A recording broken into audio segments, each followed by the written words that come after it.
Nara Ratna Prabhu, you brought some friends from? Turkey. Ah, I thought so. Very nice. Thank you very much. Very happy to see you. Some devotees here from Turkey.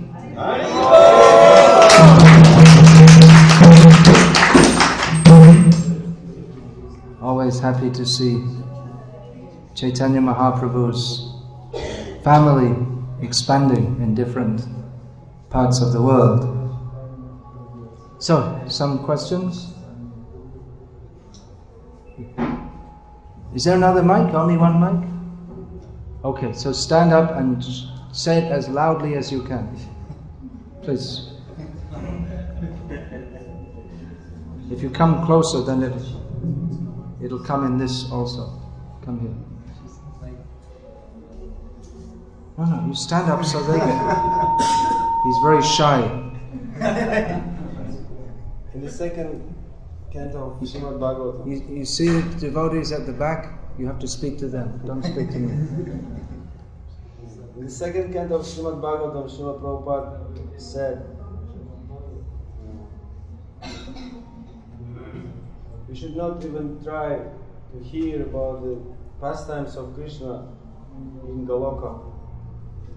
Only when one comes to the platform of spontaneous devotional service can he hear about such pastimes. Some of the Maharajas in the school give lectures on these topics, writes books like Vena Gita, what to do when such. Alright, well, this statement should be understood in context. Especially when it is given by unqualified devotee, and how to understand this qualification. Yeah, we should understand this in context. Our acharyas have recommended us to hear the pastimes of Krishna in Vrindavan, but especially for those who have not reached the perfect stage, especially the childhood pastimes of Krishna are recommended. There are aspects of Krishna's pastimes with the gopis which to persons who are not fully freed from all material desires appear to be like the erotic activities of materially contaminated persons of this world. And unless one is free from such desires oneself, then by hearing that, if one is not fully convinced that Krishna is the supreme enjoyer, then desires that we shall enjoy in such a manner are liable to arise within our hearts. So, although the intimate pastimes of Krishna with the gopis, hearing that is certainly the perfection of existence, but for one who is not ready to hear that, that will have an opposite effect. So it is better to hear, it's especially recommended that we hear about Krishna's childhood pastimes. We want to come to Krishna. Krishna is all attractive. Krishna is not simply God. He's God and a lot more too. The normal understanding of God doesn't allow for anything to be more than God. But when I'm saying God here, I'm meaning in the sense that we think of God. We think of Him as the supreme, and He's always acting in that role. But Krishna, although He is the supreme, out of love, which is His, again the word love, we tend to understand it in materialistic terms, but the essence of His being is sweetness. Madhurja Bhagavata Sa. It's not opulence or power or punishment, but sweetness, and that sweetness comes from loving exchanges. So certainly we want to be Krishna conscious. Srila Prabhupada didn't want to call his society the International Society for God Consciousness, but very specifically Krishna, the supreme loving, supremely sweet person. And that sweetness is not simply some theoretical feeling, but that sweetness or that exchange of rasa takes place within his pastimes. So if we're at all to be attracted to Krishna, rather than to simply a concept of God, then we have to hear Krishna's pastimes. But at the same time, because Krishna's pastimes are inconceivable in as much as from our vantage point they resemble human pastimes. So we simultaneously have to hear about the greatness, how he is great, and hear his pastimes. But we should be, please sit, come here, sit, see that empty spot, go and sit.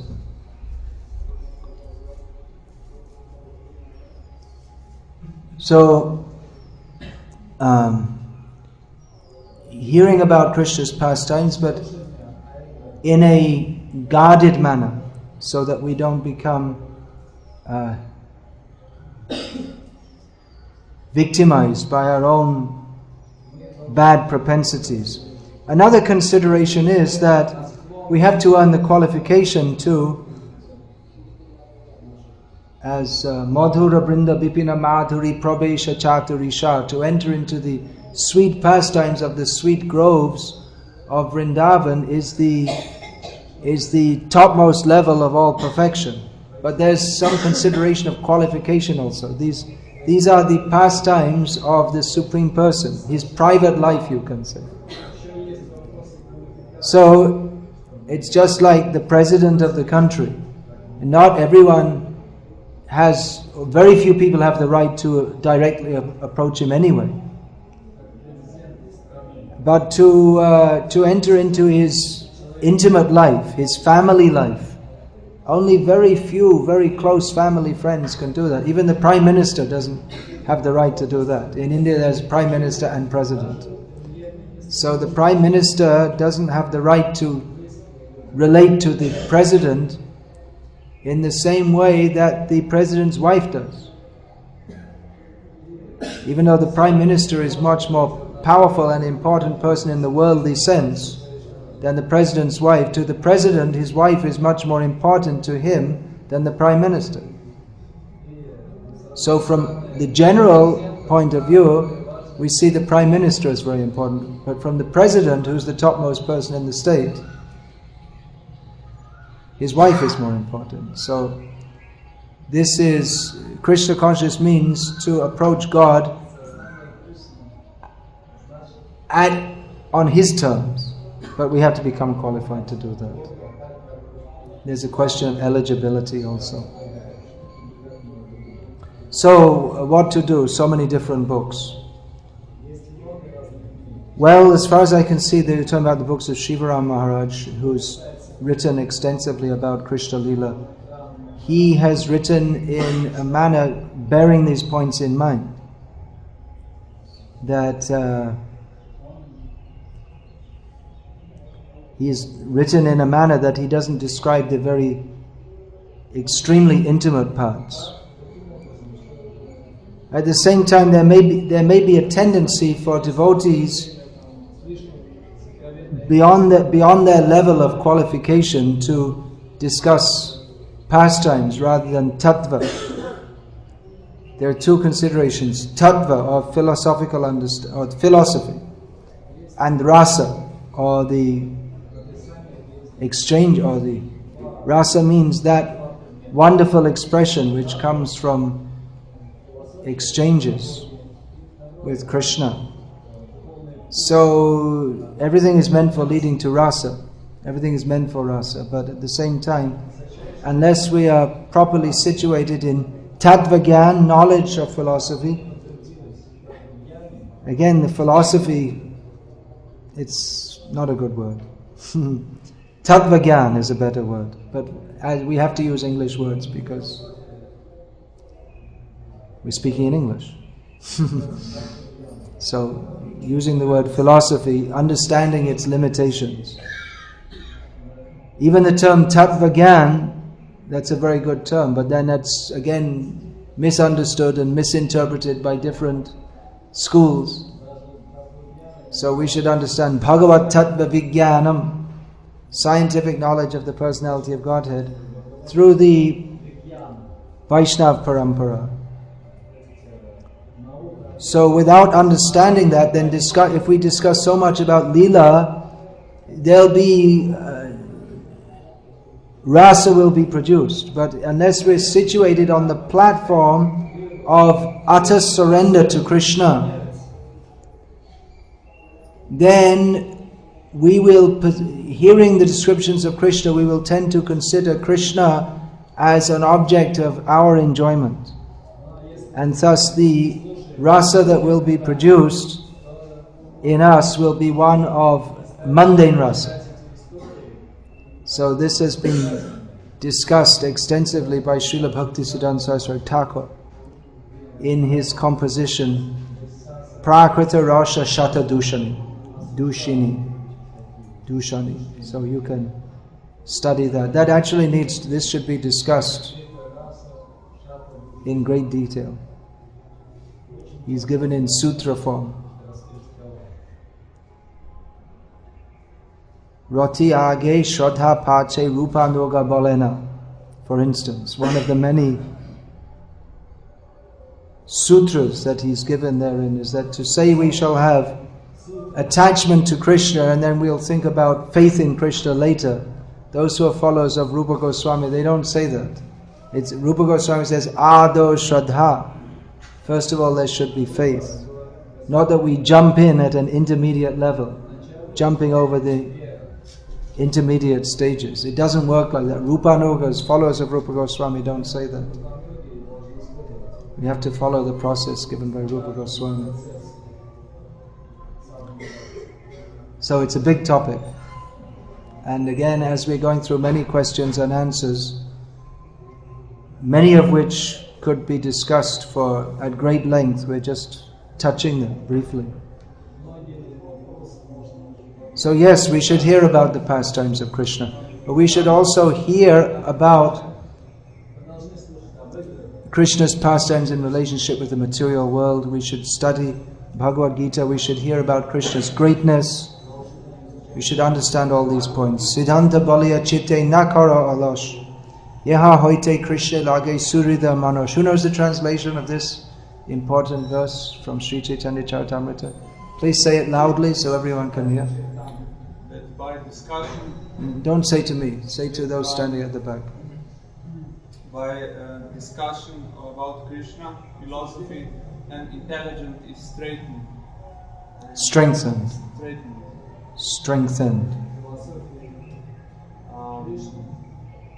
One should not be lazy. One should not be lazy to discuss the philosophy. Yeah, but specifically Siddhanta. Philosophy, that gives the idea of mental wanderings, but Siddhanta means to come to the point of actual understanding. So one should not be mentally lazy. One should apply one's intelligence to understand what is Siddhanta, because from this, yes, one's attachment to Krishna becomes strong.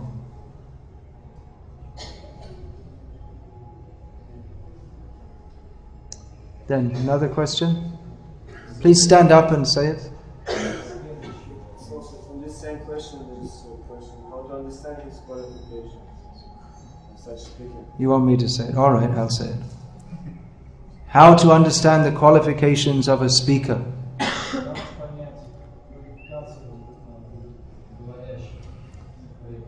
Well, that may not be obvious very quickly. Just by looking at someone you can't tell. And by their immediate behavior you may not be able to tell either. It may take some time to understand. There are some basic qualifications. This morning I was discussing with some godbrothers, and we're going to make a proposal for next year's Mayapur festival, that those who lead kirtans, they should be known to be chanting 16 rounds and following 4 regulated principles. So that should be a minimum qualification. That question came up about being properly situated.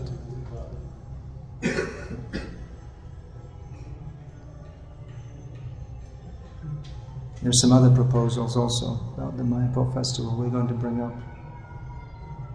For instance, about rock and roll kirtan.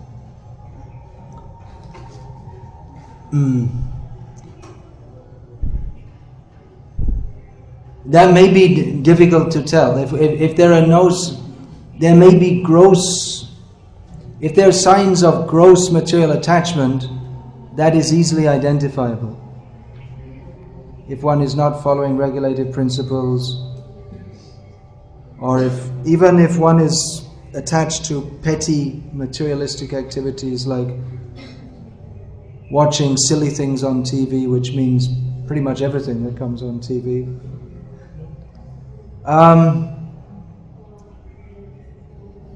But it may be subtle.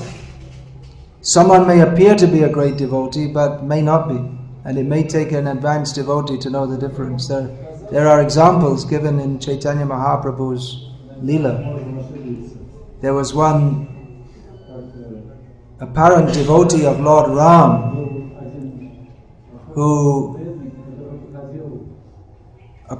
accompanied Raghunath Bhatta as he journeyed from Varanasi to Puri.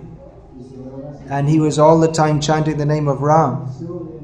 And he appeared to be a great devotee of Lord Ram, but Chaitanya Mahaprabhu didn't accept that he was actually a devotee. He saw within his heart there was the desire for impersonal liberation. So to detect that may be not possible for all. There may be also desires for name and fame. One is speaking on a very high level to earn the praise of being known as a great devotee. That's also possible. So one will have to, or there may be some wrong philosophy there. I hear it quite a lot actually in classes spoken, which is not exactly to the point. So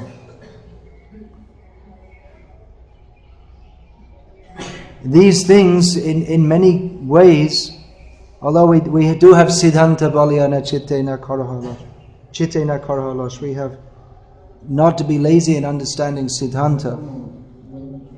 But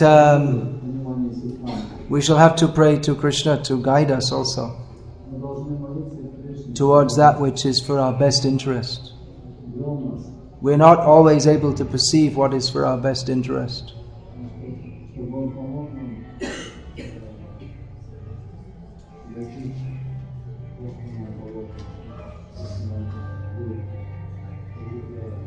Yeah, another question.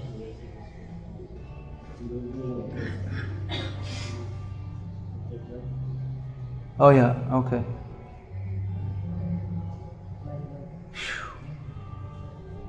Quick. Be straight, something like that. Tatse, or whatever you want to say. No, then better if now you have the mic, you can translate the question yourself. Just speak loudly, or turn the volume up and turn it down, or something like this. Can you manage that?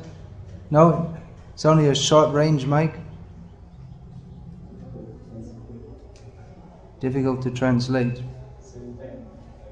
Alright, then you go there, Gauranga, and do the... Here we have Gaur and Gadadha. Good combination. There's actually a quick question on the last topic. Okay, alright, throw it in there quick. Stop! Actually, it's supposed to be written questions, but we'll allow one, especially for you. Can you just give us what's your advice on, as far as reading Prabhupada's books in connection to other gurus writing books about Krishna's Leela and pastime? Reading Prabhupada's books and reading other books. See, there are so many books nowadays, including my books. Some people say stop all the other books. But they'll never stop, because writing books is kirtan, and kirtan should go on. But certainly Prabhupada's books must be the basis of this, of devotees' understanding in our movement. That seems to be very clearly Prabhupada's desire. And that also, we can see that helps to situate devotees solidly in Krishna consciousness if they have a good grounding in Prabhupada's books. So yeah, please read Prabhupada's books. As far as reading other books is concerned, well, the name of Shivram Maharaj was mentioned. He has a rule for his disciples that they're not allowed to read other books unless they get his permission, because there are many books being printed, and even they may be good books, but they may not be good for the particular person, what they need to read.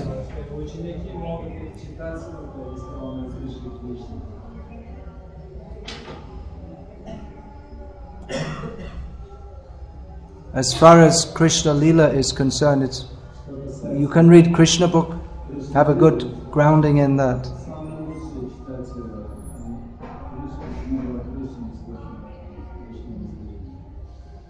Yeah, then read again and again. I read through Bhagavatam, Chaitanya Charitamrita, I think 6 times before I started reading other books. So, if you can do that, that's good.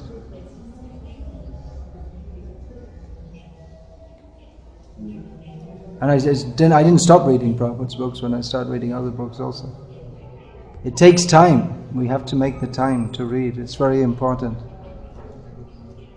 Brahmacharya Krishna consciousness, you write about who can be a vanaprastha. So, if devotee got diverse, being in the movement of Krishna consciousness, can he be considered vanaprastha, or he has to get married again? Yeah, well, this is... we're talking about following the Varnashram system. There's no divorce in Varnashram system. So you could be considered a Vanaprastha, just like our devotees. They join ISKCON at the age of 22, having had 3 girlfriends and 2 wives and 4 children, and they put on saffron and they call brahmacharis. So I guess, you could be called a brahmachari or a Vanaprastha, but it's a little unusual.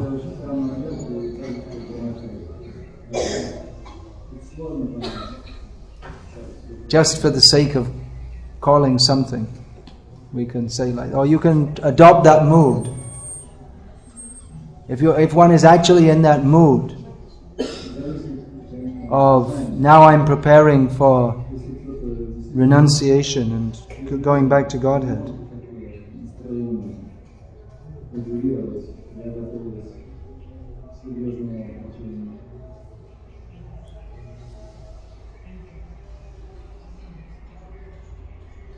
The way it's said, if someone's divorced, it's just written like it's like the most normal thing in the world.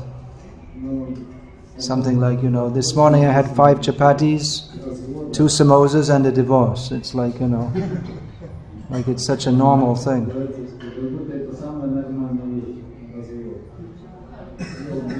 So this is not good.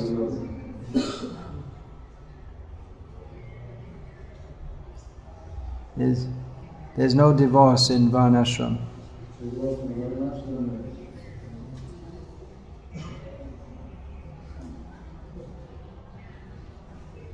Then.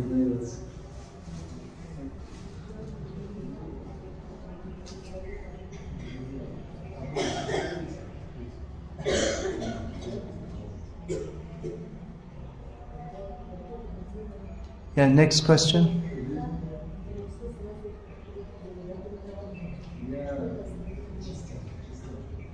Yeah, I think it's something on the now forgetting or something, and you not look immediately. Something will be kept for next day.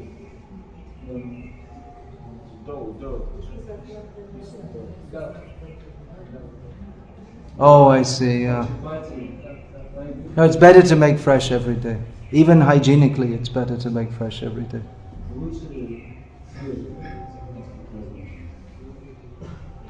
Make fresh and offer to Krishna fresh every day.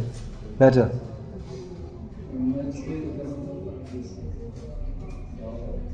No, better make fresh every day. That's what I'm saying.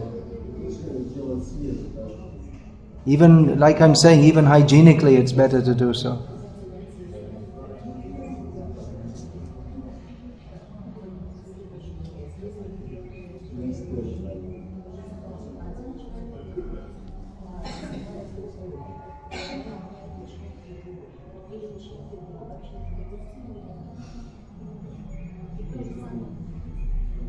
I'm not sure if these are the best questions for your friends who are coming newly. It's a little, maybe beyond their scope of understanding. What do you think? Somebody offers water and alcohol, and then another person is it okay? Can be.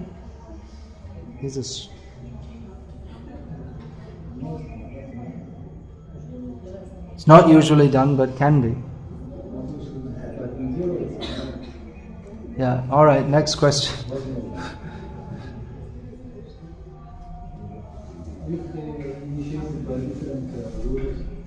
Sorry? There's no problem. No problem. Krishna won't strike you with a thunderbolt for doing that.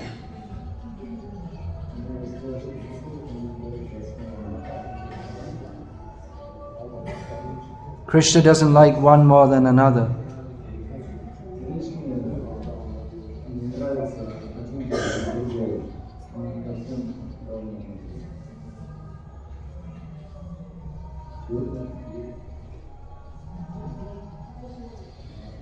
One question.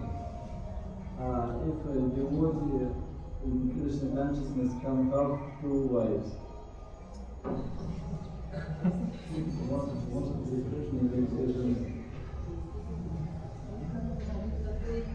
if you're in Krishna consciousness, you can have 25 wives.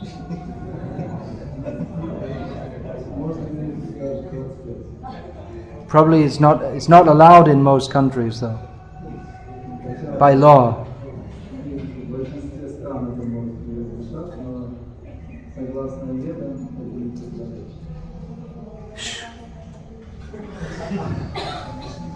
What other questions?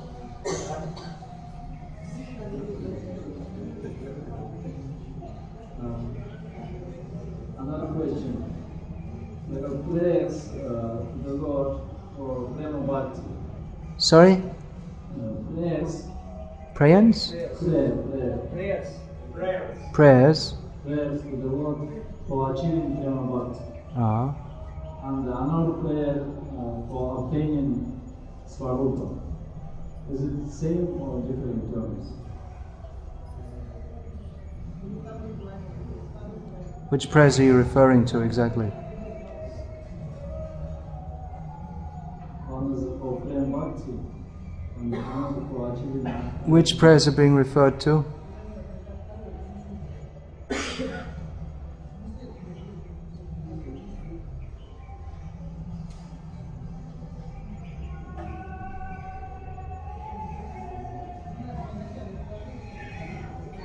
Well, we can hear the prayer to Tulsi Devi being prayed now, so that has in this prayer both things are being stated now.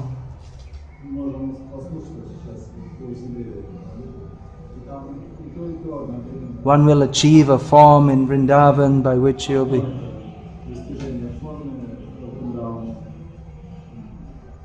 By which one, Karo Nija Dasi, make me your own maidservant, And then Shri Radha Govinda Preme Shada Jaina Bhasha. So that I will always swim in the love of Radha and Krishna. So we can say the two are more or less synonymous.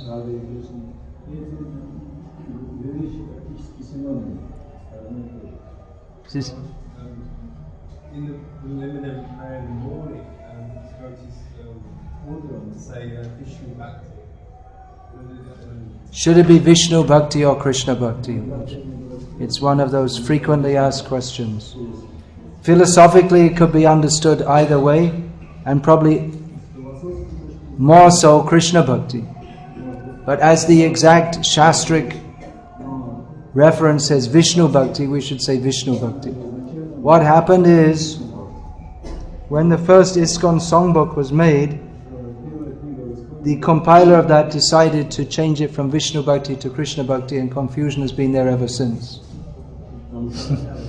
But better to stick to what the Shastra states. Do you want to turn this fan on? It's quite hot in here. This one? But if you don't mind, because I tend to lose my voice, those at the front will suffer the heat along with me. You like it better than the snows of Slovenia? Still snowing there? Yeah.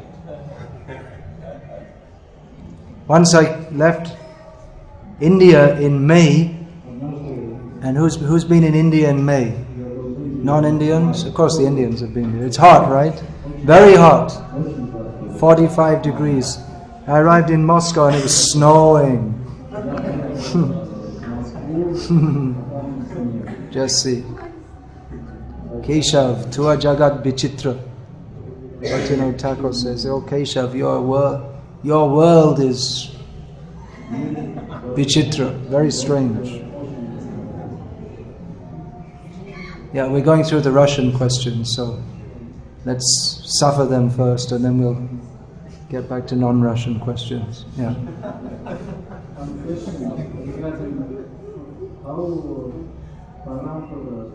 How what? How the form of the Guru Parampara? Because it seems to be Sanatana Goswami does not mention it as in the chain of Parampara. In our list of Parampara Acharyas, the principal Acharyas are given. There are actually thousands and thousands. You're all in that list also. But you're not mentioned. Only the prominent Acharyas are mentioned. So we may ask how Sanatana Goswami is not mentioned, being such an important Acharya. Rupa and Raghunath are mentioned. Well, Sanatana Goswami is definitely there, but because Rupa and Raghunath were, by their writings, they were particularly giving the shape, the formative understanding of Chaitanya Mahaprabhu's Sampradaya. They particularly gave understanding of the Unatajvala Prema Rasa, or the topmost shining rasas of Vraja Lila. So in their writings, Rupa and Raghunath, especially these two, gave this, and Jiva Goswami substantiated that in his writings. So often their names are mentioned, although it doesn't mean that Sanatana Goswami is any less important, but the names of those who made particularly formative contributions, those names are mentioned in the list of Acharyas. After Rupa, Raghunath, then Jiva, then Narottam Das by his writings also, and Vishwanath Chakravarti Thakur, Baladev Vidyabhushan. So these are mentioned. Then the modern Acharyas are mentioned after that. That means from Jagannath Das Babaji. From Jagannath Das Babaji Maharaj, Bhaktivinoda Thakur, Gaur Kishore Das Babaji Maharaj, and Srila Bhaktistan Saraswati Thakur, they're all revealers of the Dham, especially of Navadvip Dham. So it's a huge topic. very big topic to understand what is our parampara, who are the acharyas, what they have given. Too much to take up in this session here. If we get a lifetime of several hundred years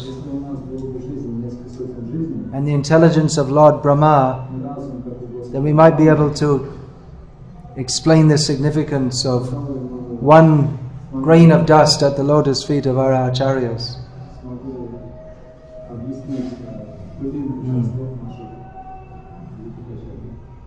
Next question. How can I understand that my spiritual master pleased with my service? How can I understand that my spiritual master is pleased with my service? You can ask him. If you are concerned that he may not be, you can ask him.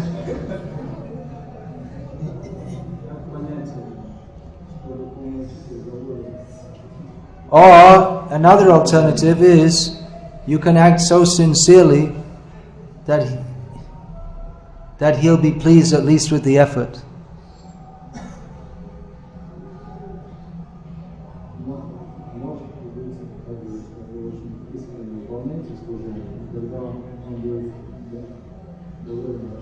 Alright, in the meantime, usually we understand that we should offer to Krishna what he likes. But I also read in Bhakti Rasamrita Sindhu that we should offer what we like. Is that also pure devotional service? It's not exactly said we should offer what we like, but we should offer something that is very dear to us. There's a bit of a difference. In other words, we should be prepared to give those things which we are attached to. We should be prepared to offer that to Krishna. There's a difference, isn't there? We might be attached to a pair of gold earrings, for instance, but we can offer them to Krishna, to the deity. There's a subtle difference there. In Hari Bhakti Vilas, it's also stated that we can offer that which we like. For householders, we can offer what we like or what we need to take to feed our family. So it can be pure devotional service if we're completely on the platform of Manasa Deho Geho Jo Kichumar Apiluntu Apade Nanda Kishore, that our family life is executed wholly in sync with the desires of Krishna.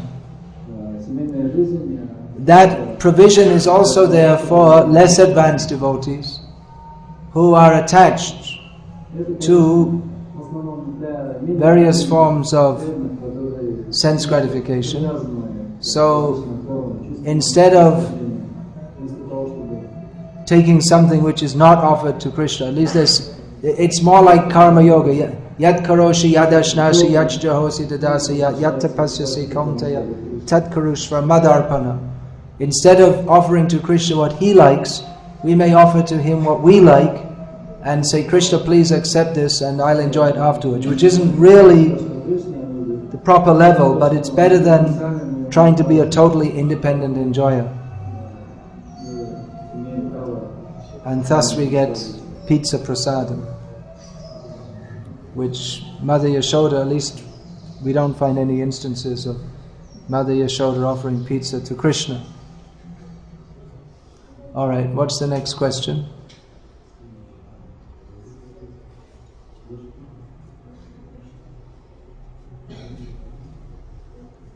Russian, you have more? If there aren't any more, it's also okay. Alright. You also have? Yeah.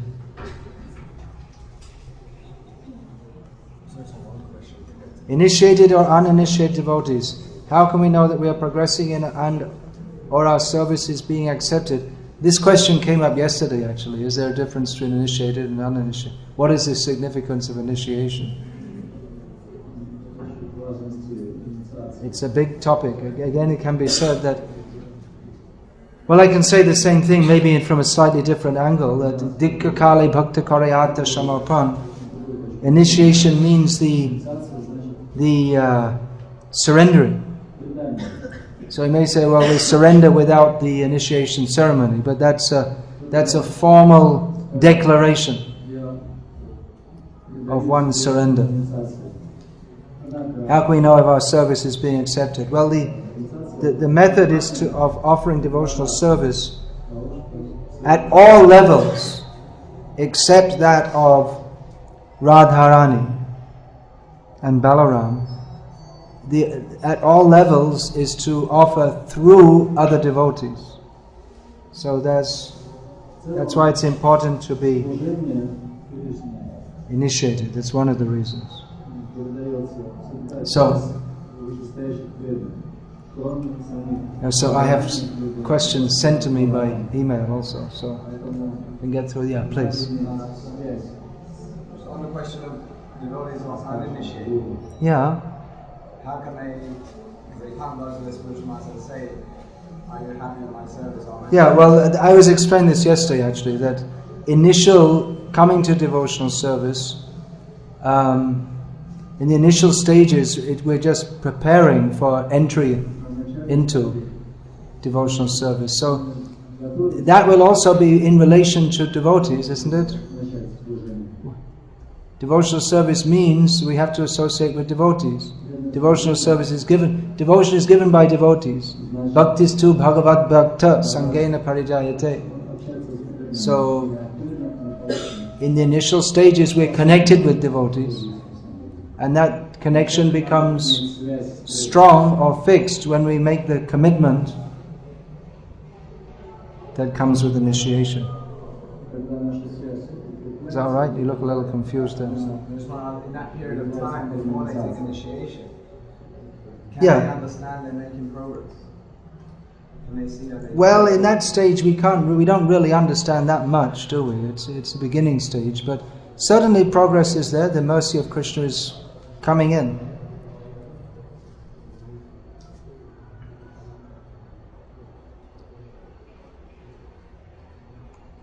But to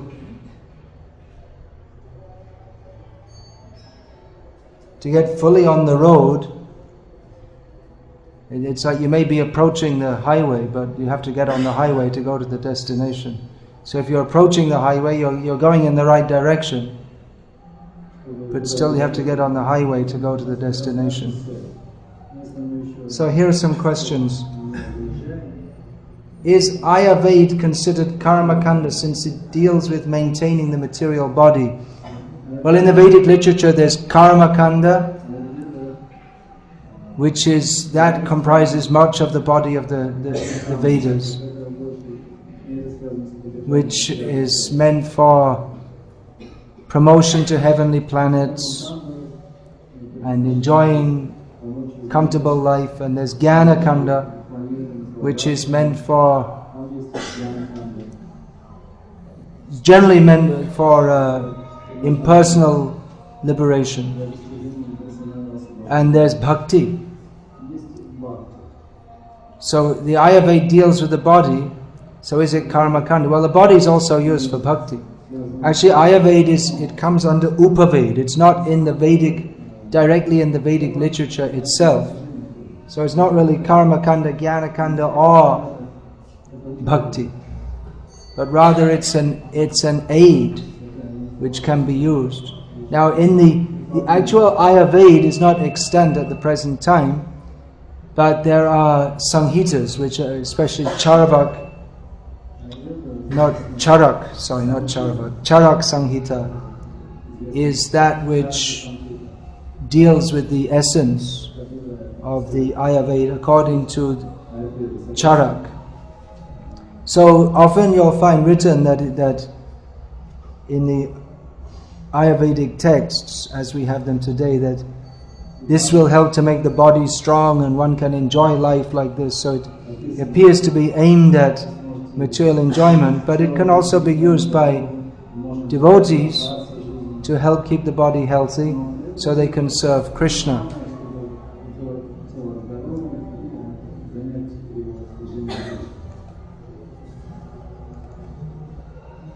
Question about protein.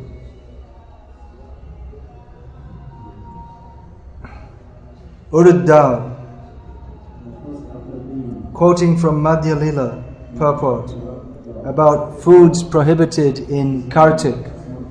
A non-vegetarian diet means fish and meat. Similarly, Masur dal and urd dal are considered non-vegetarian.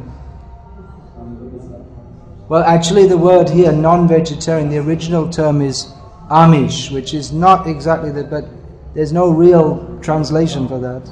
So it's generally understood as non-vegetarian, but Amish actually includes meat, fish, eggs, garlic, onions, mushrooms. It's all Amish. So Masur dal or red lentils are also considered non-vegetarian.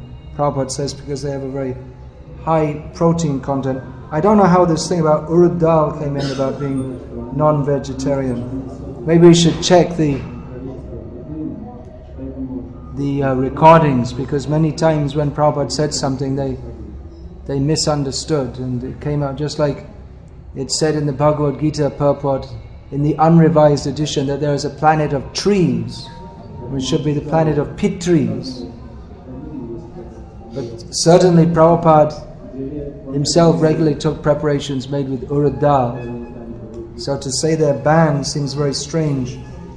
About soya, Prabhupada, well, according to Hridayananda Maharaj, Prabhupada said that soya is unofferable, and certainly it's not part of standard Vaishnav fare. The question is that it's in many ISKCON cookbooks. Well, the answer to that is that it's not necessarily that everything that you find published is bona fide. Even it may have the label ISKCON in it. So, soya, no, not offerable. You can offer it if you like, but it doesn't mean that Krishna is going to accept it. So.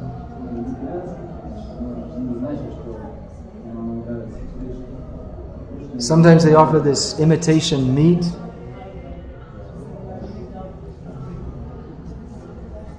Pretty horrible. This is a question. When I was preaching to one of my Christian friends that according to the Bible, meat eating is strictly prohibited. Then he said, Jesus said that animals are to be enjoyed by commandments. Thou shalt not kill is only for humans. So it's a question about the Bible. Well, actually we don't have that much to do with the Bible or arguing about this and that. But there is a book by Stephen Rosen, Satyaraj Das Prabhu, who analyzed that actually Jesus wrote in he spoke in Aramaic, an ancient language of Palestine, and some centuries later the final version of the Bible was brought out in Greek and then translated in Latin, and by linguistic analysis it may be seen that, for instance, where it says in the Bible, as it's now translated in English, Jesus said to some of his followers, "Have you eaten your meat?" But if we see the original Greek, it just says food, and the word is the same as meat.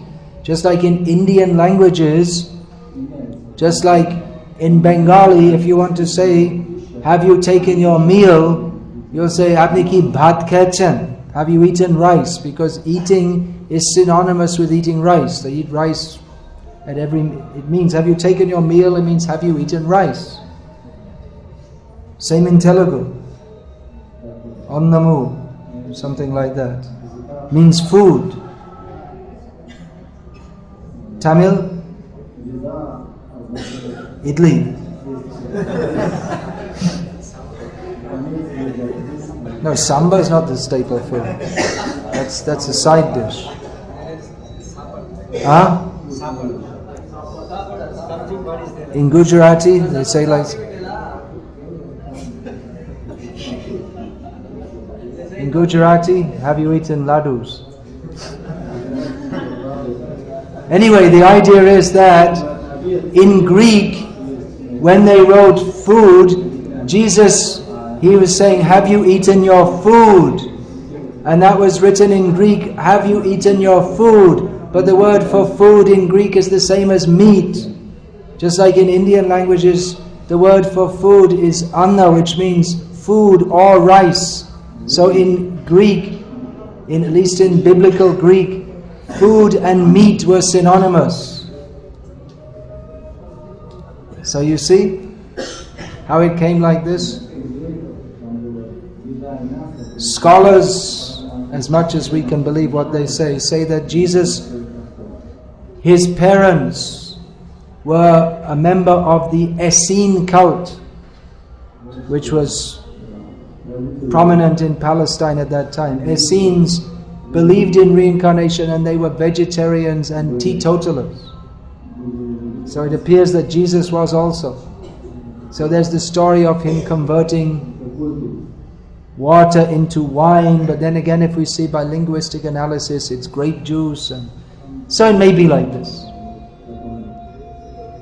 It's certain, even if we say that Jesus was a meat eater, we could, which there appears to be good evidence that he wasn't, but that would show that it's, to the persons who are at all sensitive, they can understand that this is not the highest religious principle. People that say God made the animals for us to eat, it's simply stone-heartedness. If we cannot perceive that this causes so much suffering, meat eating is an obstacle to spiritual understanding. It's all based on the misunderstanding that God made this world for us to enjoy. But rather, we are in this world because of that propensity to want to enjoy separately from Him, and instead of wanting to serve Him for His pleasure, we think that He should serve us for our pleasure.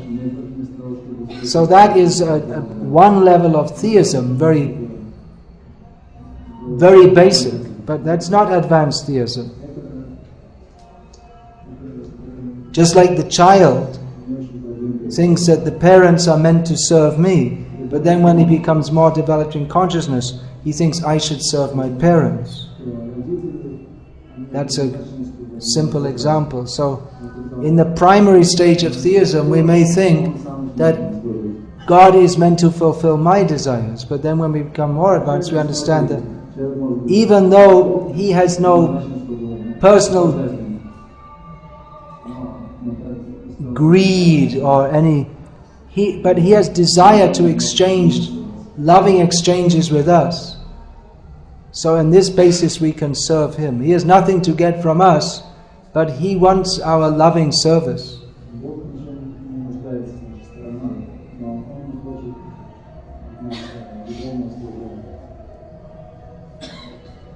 But in general anyway, as probably most of you know, to speak to people who are committed in their way of thinking is very difficult. Mostly people who are meat eaters, it's very difficult to even begin to discuss any basic principles of spiritual understanding with them. It's very contaminating to the consciousness.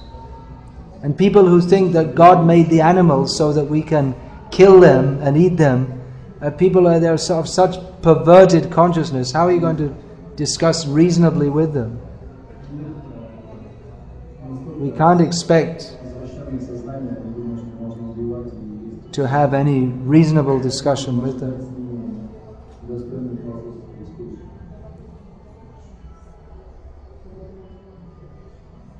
Another person in the train said, does the Lord have any children by the process that the materialistic human beings are undergoing? I said no, but he was not convinced with my answer. Well, he's not a material person, is he? Although we hear that Krishna had so many children in his pastimes as a householder. But it's not exactly by the way we say the materialistic process. Krishna doesn't have any material lust, but he has children.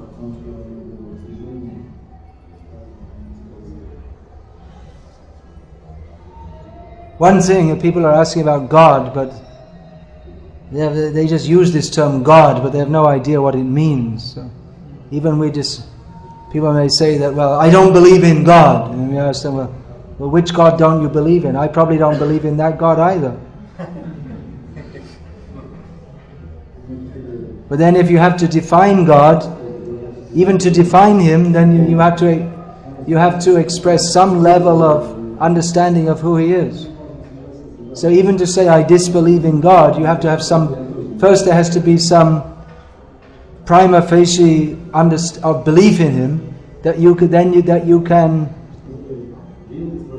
deny. So even mentally to disbelieve in God, you have to first of all believe in Him and then disbelieve. Because you can't disbelieve in a non-entity or in a non-concept.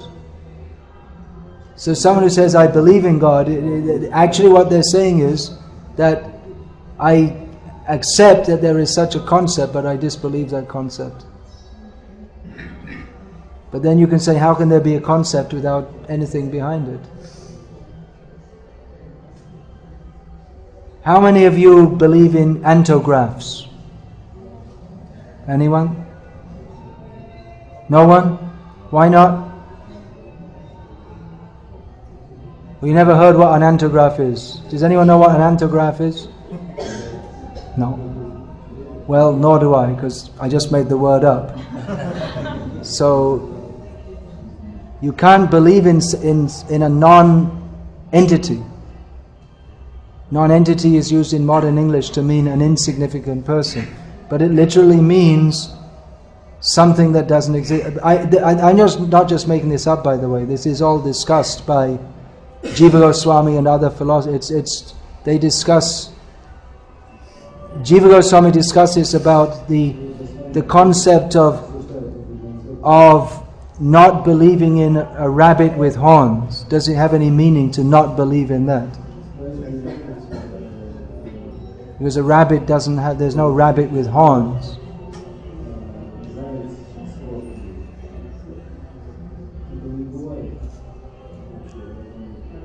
So if we say, I don't believe in God, you first of all have to first of all, please define the God that you don't believe in.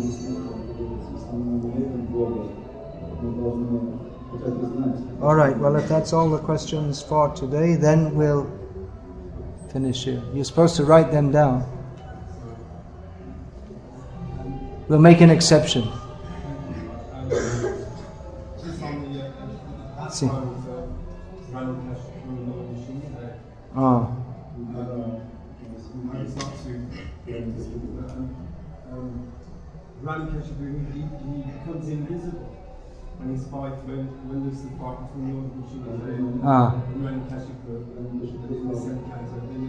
Hiranyakashipu becomes invisible while fighting with Lord Nrsimhadev. It's stated in the Bhagavatam, yeah.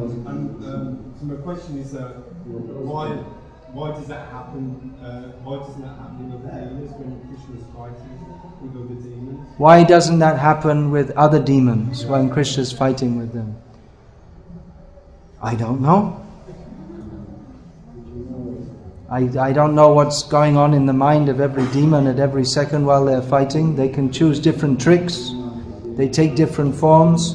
Shalva, while he was fighting, sometimes his fantastic airship would become invisible, and then it would appear in I guess different demons have different tactics. But I didn't interview them, and it's too late now. So it's difficult to say. It's like you can speculate, why did Napoleon march over the Alps in the winter? Why didn't he wait? Why did he attack Russia? You can speculate, but you don't know. He's gone now, and I don't know. If you want, you can wait till the next time round, and if there's anyone taking that kind of demoniac pastime, you can just jump in and tell them, just wait a minute in the fight, I want to give you an interview here. An interview for the newspaper before you get killed. Mathura Times.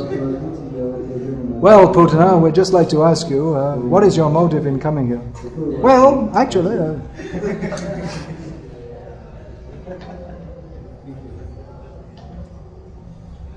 Not everything is known to everyone except Krishna.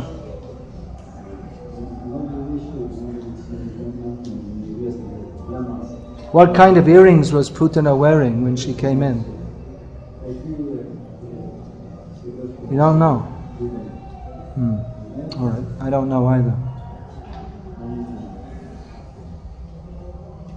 What hairstyle did she have?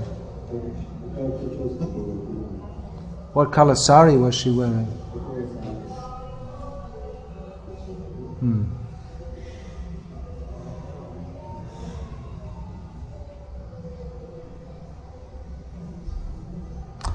Hare Krishna, Hare Krishna.